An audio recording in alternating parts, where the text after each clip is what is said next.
Hi, before I dive into my story, quick warning. You might have heard something about my ear.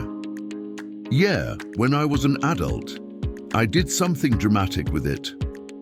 Some call it a mistake. I call it a creative branding moment. At least people remembered me. Oh, you're the guy with the ear story. So I guess it worked. But let's not get ahead of ourselves. That happened much later. Now, let me take you to the beginning. My name is Vincent van Gogh. I was born in 1853 in a small village called Zundert in the Netherlands.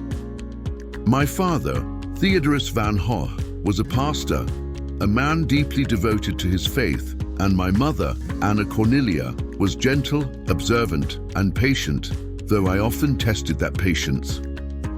I was the eldest of 6 siblings, and growing up in a household with so many brothers and sisters meant life was lively, chaotic, and full of lessons in negotiation, patience, and surviving minor domestic skirmishes over the last piece of bread. From a very young age, I was curious about the world. I noticed details that others overlooked, the way sunlight struck a wall, the way clouds moved across the sky, the subtle curves of a tree branch. I would spend hours staring at fields, trying to understand why the colors changed throughout the day. My fascination with observation would become the foundation of my art.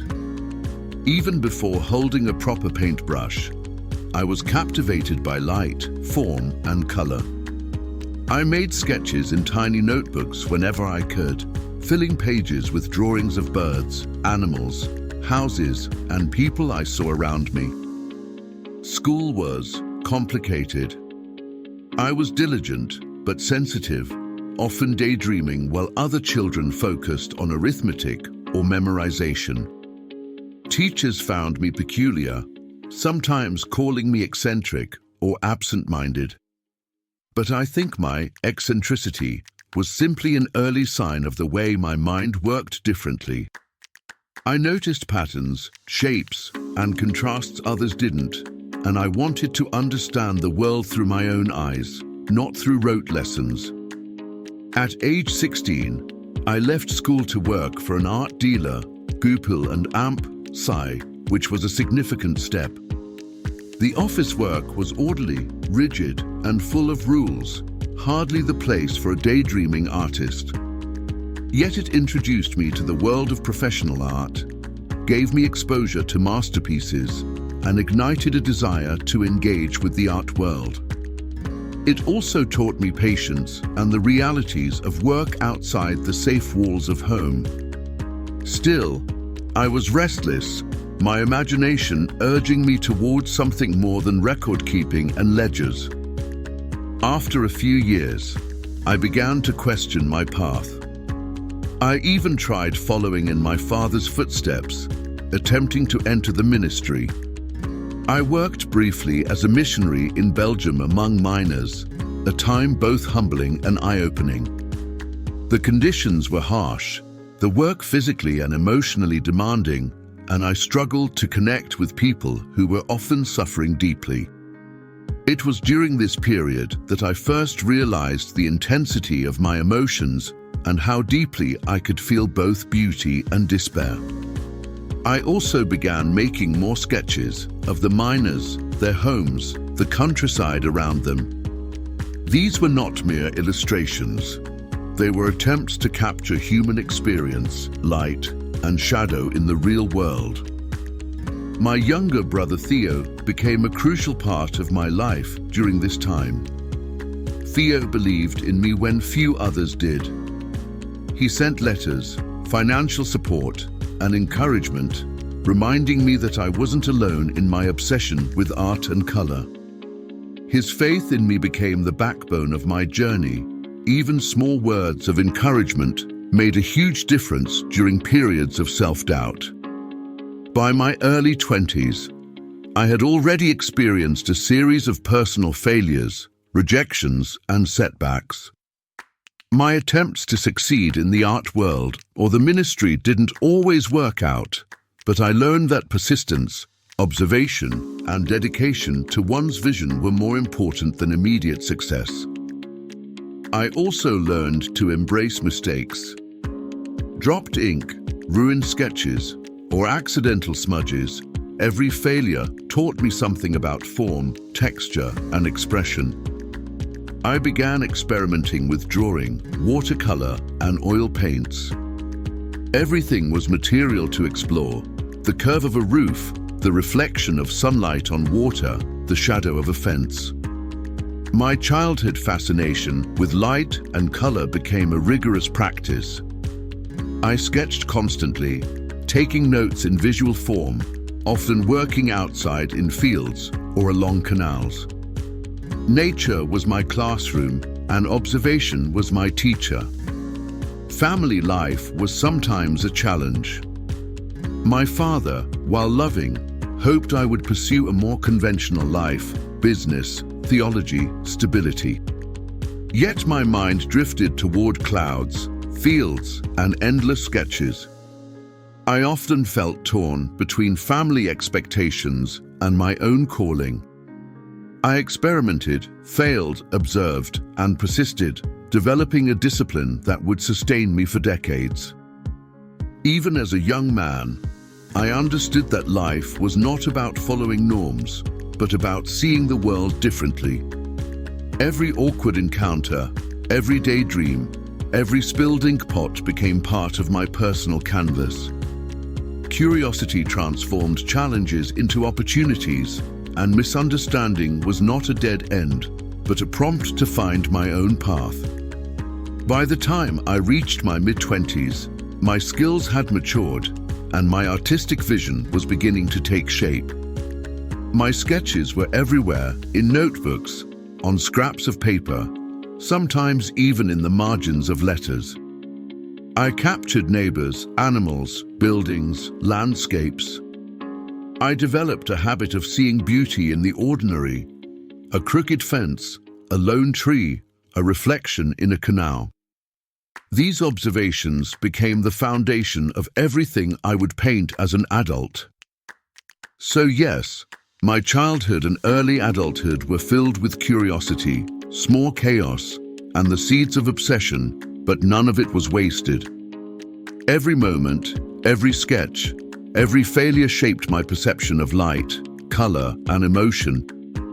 And by the end of this chapter of my life, I had learned the first of many lessons: observation, persistence, and the courage to follow one's own vision, even when others don't understand, is the beginning of any creative journey.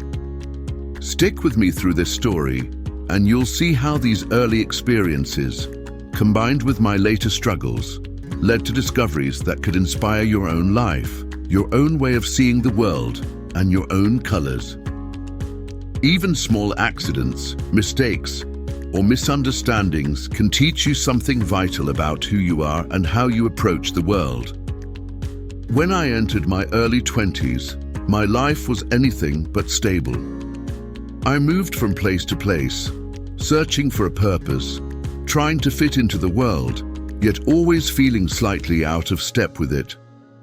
Looking back, I sometimes think of those years as a long apprenticeship in living, a restless period of wandering, full of false starts and abrupt endings, but also rich with lessons that shaped the man and the artist I would later become. After leaving school prematurely, I began working in 1869 at the art dealers Goupil and Amp Sai in The Hague. My uncle, also named Vincent, helped me secure the position. At first, I felt proud. Surrounded by paintings, engravings, and the hum of business, I believed I had found my calling. The art trade seemed to promise a respectable life, a connection to beauty, and a chance to make a living. I was diligent and hardworking, but my seriousness sometimes weighed heavily on others. My colleagues and I were not alike. Where they saw paintings as commodities, I saw spiritual nourishment. I wanted to speak of meaning, not of sales. My intensity was often misunderstood. The company transferred me first to London in 1873 and later to Paris. London was a turning point. I was 20, suddenly adrift in a great city, its streets alive with energy. At first, I was enchanted. I found lodgings with a kind family and even fell in love with their daughter. It was a quiet, tender affection, one that gave me hope for a settled life. But when I confessed my feelings, she rejected me. Her heart belonged to another. That rejection pierced me deeply, more than I could admit. In the silence of my small rented room, loneliness grew. I turned increasingly to the Bible, to long walks in the countryside, and to writing letters to my brother Theo, who would become my lifelong confidant. That London heartbreak was perhaps the first of many wounds that would shape my art and my soul. My work at Goupil and Amp, so I continued, but my enthusiasm waned. The commercial spirit of the art world left me cold. By the time I was transferred to Paris in 1875, I felt alienated. There, the business side of art seemed harsher still. I argued with clients, questioned the purpose of selling reproductions of masterpieces, and slowly drifted away from the career I had once thought promising. In 1876, my employers dismissed me. I was 23 years old, unemployed, and unsure of what to do next. In those uncertain months, I turned again toward faith. My father was a pastor, and the idea of dedicating my life to God seemed natural. I began working as an assistant teacher and lay preacher in England, giving Bible lessons and sermons. For a brief time, I felt I had discovered a vocation. I walked the streets with a worn Bible in my pocket, speaking with anyone who would listen, urging them to seek solace in Scripture. Yet my style was not refined. I spoke too passionately, too emotionally. I was less a polished preacher than a man on fire with conviction. Some appreciated it, others found it overwhelming. Still restless, I moved again. By 1877, I was in Amsterdam, preparing to study theology formally. I lived with my uncle, devoting myself to study, memorizing Latin and Greek, and reading religious texts late into the night. But I struggled with the academic requirements. My mind resisted dry rules and rigid systems. I wanted to live the gospel, not dissect it in the classroom. After months of trying, I failed the entrance exam. Another path closed before me. Not willing to abandon my spiritual mission, I entered a Protestant missionary training program in Belgium. This was less formal, more practical. I thought, here, perhaps, I will find my place. In late 1878, I was sent to the Borinage, a bleak coal mining region in southern Belgium. The people there lived in poverty, working long hours in dark, dangerous conditions. When I saw their suffering, I was moved to the core. Their faces, blackened with coal dust, their bodies worn down by labor, their families huddled in tiny cottages. It was a world of hardship and silent endurance. I decided that if I was to preach Christ, I must live as Christ did. I gave away my belongings, slept on the floor of a miner's hut, and wore old clothes until they were threadbare. I shared my food with those who had none, and when I could, I tended to the sick and injured. But my zeal was too extreme for the church authorities. They believed a preacher should maintain dignity and distance, not immerse himself so fully in the life of the poor. Within a year, they dismissed me. Once again, I was adrift. That dismissal was both a humiliation and a revelation. I had tried to serve God by becoming a minister, but I failed. Yet in the boronage, something essential awakened in me. I began to draw the miners, their wives, their children. I sketched their toil, their sorrow, their resilience. At first, it was only a way to pass the time, a form of expression when words failed me. But slowly, I felt a new possibility stirring. Perhaps my true vocation was not to preach with words, but to speak through images. In 1880, at the age of 27, I wrote to Theo that I had decided to become an artist. It was a radical choice, almost reckless. I had no formal training, little money, and a history of failure in every other pursuit. Yet I felt, deep in my bones, that this was the path meant for me. I am seeking, I am striving, I am in it with all my heart, I wrote. For the first time, despite uncertainty and poverty, I felt a sense of direction. This period of my life was full of struggle, but it was also the foundation upon which everything else was built. The years at Goupil taught me about art and the market, though I rejected the latter. My heartbreak in London deepened my understanding of loneliness and longing. My missionary work among the poor showed me the dignity of human suffering. And the failure of my religious ambitions redirected me toward the calling that would define my existence, painting. Looking back, I see those restless years not as wasted time, but as preparation. I was wandering, yes, but wandering toward a destiny I could not yet see clearly. The world might have called me a failure, but in truth, I was gathering experiences that would one day fill my canvases with life, pain, and hope. The wanderer was on his way to becoming an artist. When I declared to Theo in 1880 that I would devote my life to painting, I had nothing but conviction. No proper training, no stable income, no home to call my own. Yet I felt an almost divine pull, an inner command, that told me art was the only path left for me. Every failed attempt at belonging elsewhere, every rejection and dismissal, had driven me to this edge. And from that edge, I finally jumped into the unknown, the life of a painter. At first, my efforts were clumsy, uncertain, and full of hesitation. I moved to Brussels and enrolled in courses, eager to study perspective and anatomy. My notebooks filled with endless sketches of hands, heads, and figures. I copied plaster casts of ancient statues, the folds of drapery, the precise lines of muscles and bones. I was not trying to be clever. I was trying to be accurate.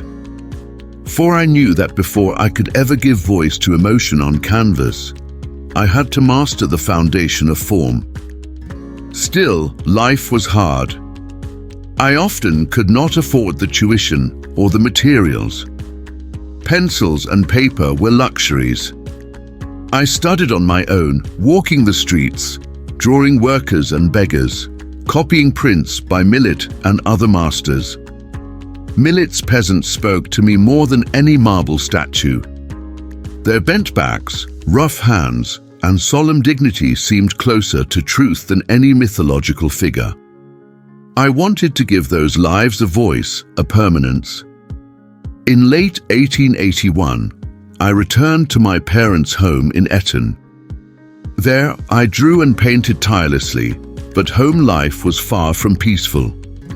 My relationship with my father was tense.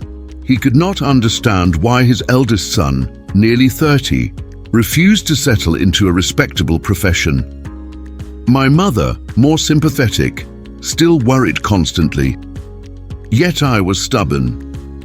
I told myself, if I do not paint, I do not live. It was during this time that I became entangled in a painful affair of the heart. My widowed cousin, Kivos, was a woman of strength and sorrow, raising a child alone. I believed I loved her, and I believed she could love me in return. But when I confessed, She rejected me firmly. No, never, never. The words burned into me. In a desperate, almost theatrical gesture, I once held my hand over a lamp flame to prove the sincerity of my devotion. She turned away, and my family was horrified. What I thought was love became humiliation, and the scandal only deepened my isolation. Soon after, I left for The Hague, where I sought instruction under Anton Mauve, a respected painter and relative by marriage. Mauve gave me my first lessons in oil painting and watercolor. For the first time, I held real brushes, real pigments, and tried to translate my visions into color. The smell of turpentine, the texture of oil, the resistance of canvas, they were intoxicating.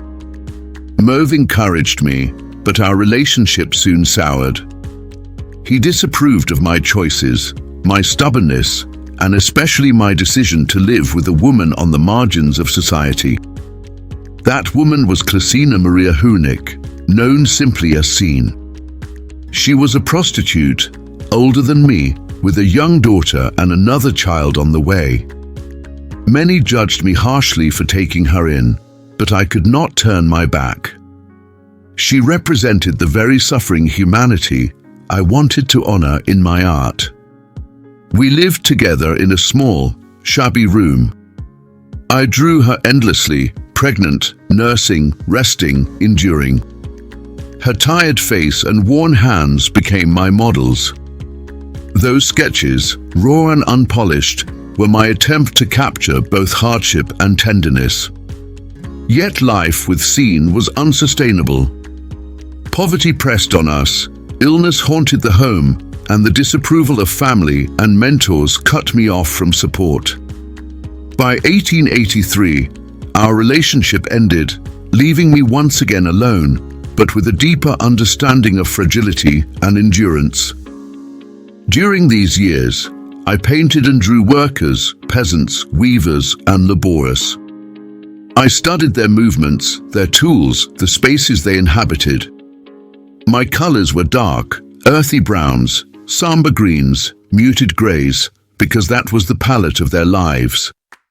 Critics might have called the work dull or heavy, but to me it was honest.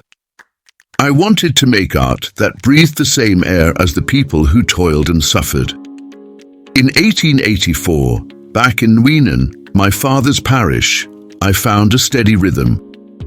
I painted villagers, farmers, and weavers, producing hundreds of studies.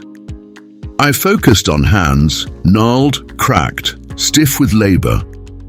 Hands that dug into soil, pulled threads through looms, or held bread at the table. To me, hands told stories no words could express. I also began to experiment with composition, arranging figures around a central point, trying to capture not just individuals, but the spirit of a community.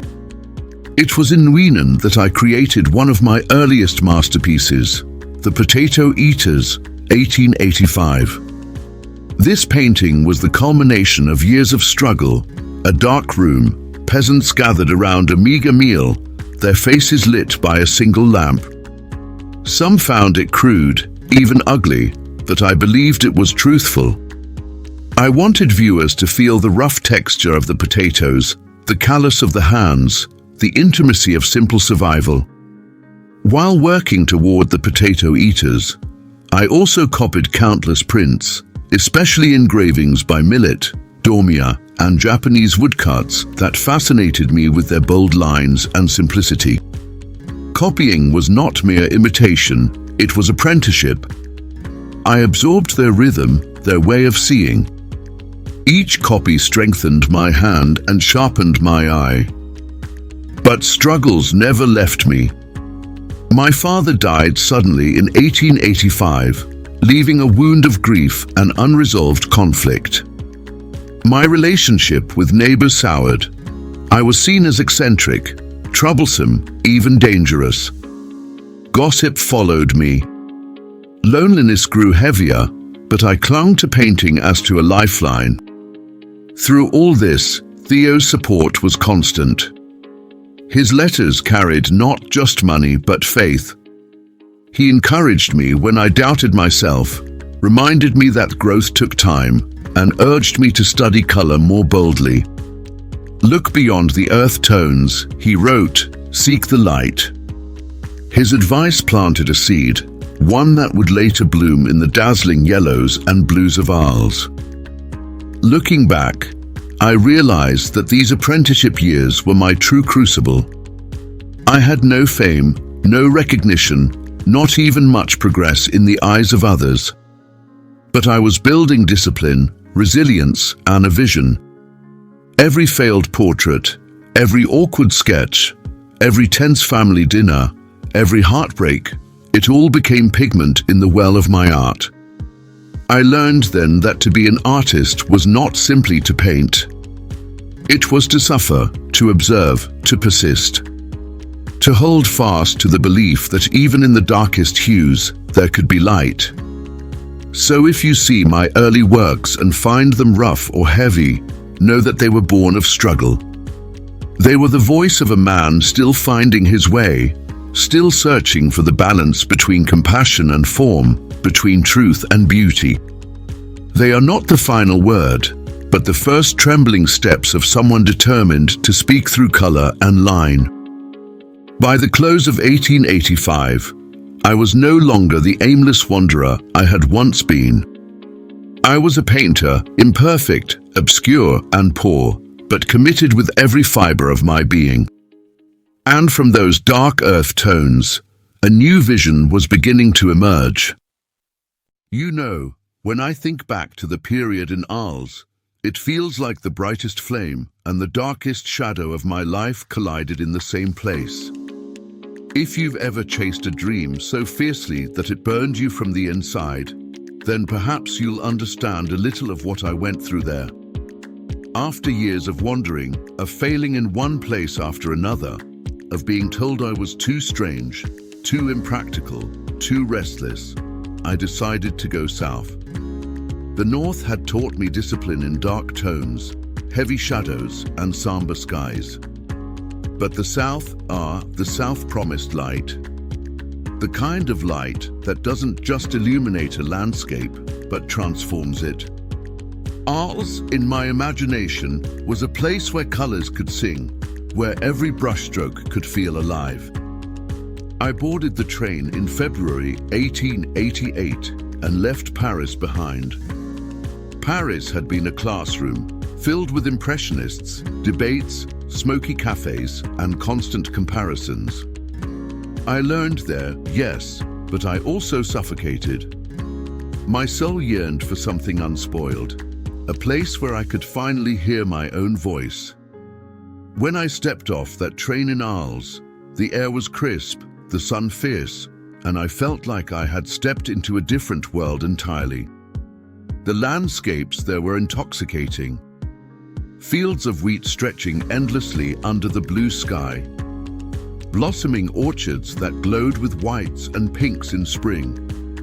And the light, oh, the light. It was not gentle or subtle, but sharp, radiant, and mercilessly honest. It stripped everything bare and demanded that I see not just the outlines of things, but their essence. I painted obsessively. In those first months, it was as if my brush couldn't keep up with my eyes. The blossoming almond trees, the orchards, the drawbridges, the fields, it all begged to be captured. Sometimes I painted 2 or 3 canvases in a single day, rushing against time, against the fading sun, as though if I didn't catch that precise light, it would be lost forever. But ours wasn't only about landscapes. It was about a dream. You see, I didn't want to be an isolated, mad painter forever scratching at the edges of existence. I wanted community. I dreamed of creating a studio of the South, a place where artists would live together, paint together, challenge and inspire one another. I thought, maybe here, in this bright corner of France, I could finally build the artistic brotherhood I craved. So I rented a modest house, the Yellow House. It wasn't much, but it was mine. 4 walls where I could hang my canvases, a small room to sleep, and space enough to host another artist. I painted that house again and again, glowing under the sun, not because it was grand, but because it was a symbol. It represented hope, belonging, the possibility that I wouldn't have to face this life alone. And then Paul Gauguin arrived. Gauguin, how to describe him? Brilliant, passionate, stubborn, and so utterly different from me. Where I was restless, emotional, and impulsive, he was calculated, deliberate, even cold at times. But that difference drew me to him. I thought, here is someone who will understand. Someone who will help me build this dream. At first, it was exhilarating. 2 painters under the same roof, challenging each other, debating about color, form, the meaning of art itself. We painted side by side, sometimes in harmony, sometimes in fiery argument. I wanted us to be brothers in arms, comrades in this war against mediocrity. But slowly, our differences became wounds. You see, I painted with emotion, throwing myself onto the canvas, almost violently. My brush was an extension of my heartbeat. Gauguin, on the other hand, sought order, design, structure. He thought my work was too chaotic, too impulsive. I thought his was too distant, too controlled. Our arguments grew louder, our silences heavier. Still, in those months, I produced some of my most famous works, the sunflowers, painted to decorate the Yellow House, not just as still lifes, but as symbols of warmth, friendship, and welcome. I wanted Gauguin to walk into that room and feel bathed in golden light. I wanted the world to see that flowers, simple and humble, could radiate eternity. But dreams rarely unfold as we imagine. Tension between us boiled. My moods darkened. The more I longed for connection, the more Gauguin seemed to withdraw. I could feel the fragile structure of my dream collapsing, and it terrified me. And then came the night. Yes, the story you've heard is true, though perhaps twisted by time and rumor. One evening, after another furious argument, my mind fractured. Rage, fear, despair, they all swelled together, and I felt myself slipping beyond control. I turned that anger inward, and in a fit of madness, I cut my ear. Not the whole ear, as the tales exaggerate, but enough to mark me forever. I wrapped it, bleeding and trembling, and in some strange act of twisted kindness, or perhaps madness, I delivered it to a woman at a nearby brothel, as if saying, "Here, take a part of me, because I don't know what else to give." It was the lowest point of my life. I woke up in a hospital bed, weak, ashamed, and yet oddly relieved. For once, the chaos inside me had burst into the open, and there was no more pretending. The town whispered, children mocked, people crossed the street to avoid me. Madmen, they said. And maybe they weren't wrong. Gauguin left. My dream of the studio of the South dissolved into smoke. The Yellow House became not a home, but a cage. I was alone again, lonelier than ever. But even in that darkness, I painted. Especially in that darkness, I painted. The night cafe, with its burning reds and greens, a place I described as one where one could ruin oneself, go mad, commit a crime. The bedroom in Arles, simple and humble, a longing for peace. The starry night over the Rhone, where the heavens danced above a quiet riverbank, reminding me that beauty still existed, even if my mind was breaking. What lesson do I take from Arles? That dreams are dangerous, yes, but also necessary. My dream of the yellow house failed, spectacularly. It broke me, scarred me, and left me branded as unstable. Yet without that dream, without chasing it to the end, I would never have created the paintings that still live today. Dreams will not always come true. In fact, they may collapse and leave you wounded. But chasing them shapes you. Chasing them forces you to confront who you are, what you value, what you're willing to endure. My yellow house may have been a broken dream, but it was also a crucible that forged my vision. So when you face your own aisles, when you chase a dream and it starts to crumble, remember this: the breaking doesn't mean it was worthless. Sometimes the cracks reveal the deepest truths. Sometimes failure leaves behind the purest art.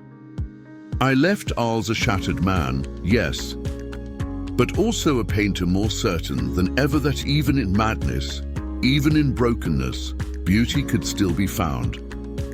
You know, by the time I arrived at Saint-Rémy-de-Provence, my mind was a storm. Literally, I was exhausted, haunted, and desperately in need of both healing and a place to confront the chaos inside me. I had finally admitted that I could not continue like this, wandering, collapsing, and hurting myself and others with my obsession and despair. Saint-Rémy was a psychiatric asylum, yes, but it also became a sanctuary. The walls were strict, the schedules rigorous, and the doctors cautious, but for the first time, I had space to observe, to focus, to breathe. Some might think that an asylum would kill creativity, but for me, it became a crucible. Every restriction, every rule, every hour of solitude forced me to look inward and outward at the world with new intensity. Even in confinement, I painted. My brushes became my companions, my ink and pigments my way of speaking when words failed me. The corridors, the gardens, the olive trees outside the walls, everything became material for observation and creation. I sketched endlessly, the patterns of leaves, the twisting branches of cypress trees, the light reflecting off the walls. Every shape, every shadow, every flicker of movement was a lesson. I remember the nights vividly. Sometimes I could not sleep. I would lie in bed and stare at the ceiling, the dark sky beyond the window, thinking about the sunflowers I had left behind, the fields, the colors of Arles. And then, in the quiet, inspiration would strike. I began painting through my confinement, through the pain, through the trembling of my hands and the flicker of my mind. I painted my room, the one I inhabited within the asylum. The bedroom in Arles may have been painted years earlier, but now, in Saint-Rémy, I returned to the concept. To me, a room is more than walls and furniture. It is a reflection of the soul. I wanted it to be peaceful, intimate, and sincere, a space that could exist in harmony with the turmoil inside me. Painting it over and over reminded me that even in isolation, you can create order, comfort, and meaning. But the real breakthrough was at night. The night sky became my obsession. Even though I was trapped within walls, I could look outward. The stars, the moon, the swirling patterns of the heavens, they spoke to me. They were infinite, untouchable, yet I wanted to bring them to earth. And so I did. With every stroke, I translated the movement of the sky, the whirl of galaxies, the pulse of the universe onto canvas. The Starry Night was born from this desire, a desire to capture what is eternal while feeling utterly confined. Even as I painted, I battled my own mind. The episodes of despair, the hallucinations, the tremors of anxiety, they were never far away. Some nights I could not pick up a brush, the pain was too real. But painting became my tether, my reason to persist. It gave me purpose, a mission. To create beauty, even when surrounded by shadows, was to fight for life itself. During my time in Saint-Remy, I explored color more boldly than ever. The reds burned brighter, the yellows glowed, and the blues of the night sky seemed to vibrate with energy. I experimented with brushstrokes, textures, and compositions that would have terrified my earlier, more cautious self. Every canvas was a dialogue with my own psyche, a reflection of my emotions, my fears, my fleeting joys, and my stubborn hope. I also painted the people and routines around me, the staff, the patients, the courtyard, the gardens. Each portrait, each scene, was an act of observation and empathy. Even in my own suffering, I sought to see the humanity in others, to understand the world as fully as I could, to preserve it in pigments and lines. It was not a peaceful period, though. I suffered relapses, despair, and moments when I doubted my own sanity.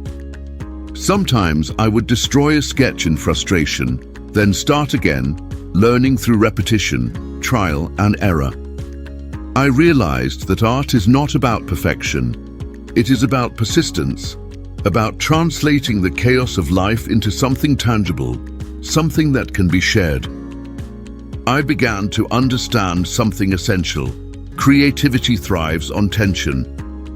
Without the struggle, without the contrast of light and shadow, both on the canvas and in the mind, my work would have been flat, lifeless.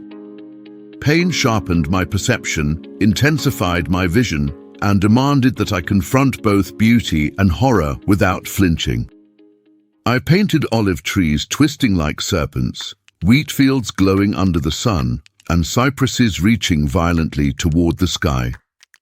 The landscapes of Provence became metaphors for my inner life, wild, intense, alive, and unrelenting. Every leaf, every blade of grass, every star was a reflection of resilience, persistence, and wonder.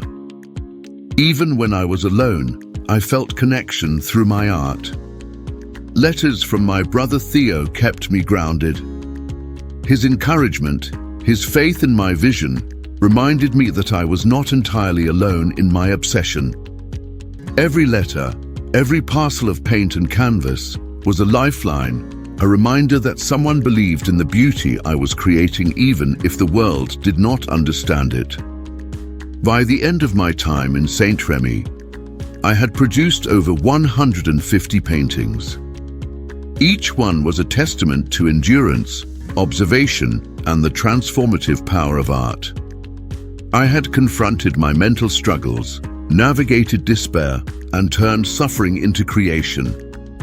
I had learned that even in confinement, one can find freedom, the freedom to see, to imagine, to paint, and to persist. So, what is the lesson I offer you from this chapter of my life? Listen carefully. Even in your darkest moments, even when the world seems to close in, you can create. You can turn pain into beauty, confusion into color, and struggle into meaning. Persistence matters more than perfection. Observation, empathy, and courage will guide your hand. And even small acts, sketches, notes, experiments, can be profound victories. I want you to take one thing from my story. Your own hardships, your doubts, and your failures are not the end. They are the fuel for creation. They can become your masterpieces if you let them.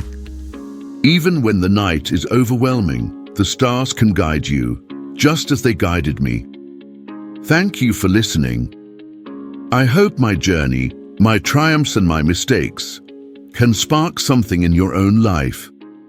Remember, keep observing, keep experimenting, and keep seeking your own light.